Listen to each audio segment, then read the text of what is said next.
ایک صحابی کا پیغام آیا ان کی بیگم کا کہ وہ مر رہے ہیں لیکن کلمہ نہیں پڑھا جا رہا. تو آپ تیزی سے اس کے گھر دیکھا تو وہ بول رہے ہیں. آپ نے کہا کلمہ پڑھو. کہا جی نہیں پڑھا جاتا. ویسے بول رہے ہیں نہیں پڑھا جاتا. آپ نے پوچھا اس کے والدین میں کون زندہ ہے؟ کہا جی ماں زندہ ہے. آپ نے کہا بلاؤ. کہ ماں آ گئی.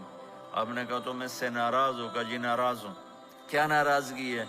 کہ یا رسول اللہ بدتمیزی سے بولتا تھا بس، اور کوئی ناراضگی نہیں. بہت نیک بچہ ہے، تہجد بھی پڑھتا ہے، روزے بھی رکھتا ہے، قرآن بھی پڑھتا ہے. مجھ سے بولتا ہے تو سخت ہو کے بولتا، ریش ہو کے بولتا.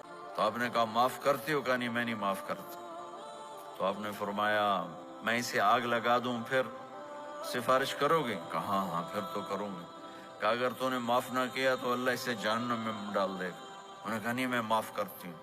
جب ماں نے کہا میں معاف کرتی ہوں، آپ نے کہا کلمہ پڑھو، تو اس نے کہا لا الہ الا اللہ، اور اس کی جان نکل گئی. پھر آپ نے ان کا جنازہ پڑھایا اور فرمایا کہ جس نے ماں باپ کو دکھ دیا اس پہ اللہ کی لعنت، اس پہ زمین آسمان کی لعنت. ان کی نہ نماز قبول ہے، نہ روزہ قبول ہے، نہ صدقہ قبول ہے.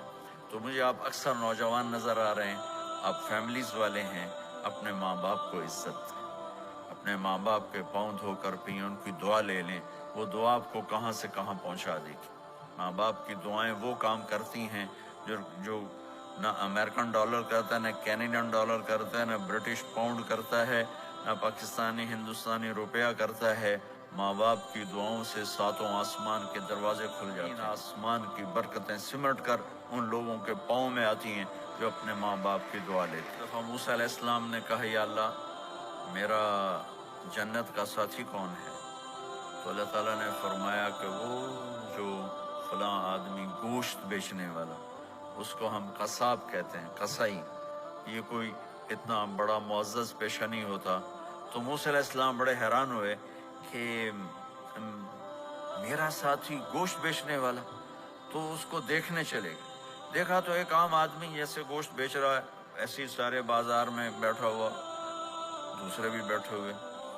جب شام ہوئی اس نے تھیلے میں گوشت کا ٹکڑا ڈالا اور گھر گیا تو موسیٰ علیہ السلام بھی ساتھ گئے. اس نے جا کر گوشت کو کاٹ کے ہانڈی میں چڑھایا، آٹا گوندنے لگا، آٹے کو رکھ دیا، پھر سالن تیار کیا، پھر روٹی تیار کی. ایک عورت بوڑھی یوں کر کے چارپائی پہ لیٹی ہوئی تھی.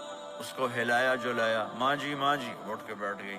تو اس کو ہاتھ کا سہارا دے کے کھانا کھلایا، اپنے ہاتھوں سے کھلایا، کھلاتا رہا کھلاتا رہا. جب اس نے کہا بس تو اس نے اس کا منہ صاف کیا، کلی کرائی. جب وہ لیٹنے لگی تو کچھ بولی. تو موسیٰ علیہ السلام دور کھڑے تھے، سمجھے نہیں کہ یہ کیا. تو موسیٰ علیہ السلام نے پوچھا یہ کیا کہہ رہی تھی؟ وہ کہنے لگا حضور کیا بتاؤں کیا کہہ رہی تھی. جب بھی اس کی خدمت کرتا ہوں تو یہ مجھے دعا دیتی ہے کہ اللہ تجھے جنت میں موسیٰ کا ساتھی بنائے. تو میں تو غریب کسائی ہوں، موسیٰ تو بہت بڑا نبی ہے. تو موسیٰ علیہ السلام نے فرمایا تیری ماں نے تیرا کام کر دیا ہے. میرے عزیزو، ممکن ہے ماں باپ کی خدمت کرنا، دعا لینا تمہیں یہاں مشکل نظر آئے، لیکن اللہ کی قسم اسی میں آپ کی دنیا چھپی ہوئی ہے، اسی میں آپ کی آخرت چھپی ہوئی ہے. اپنے ماں باپ کی دعا لو.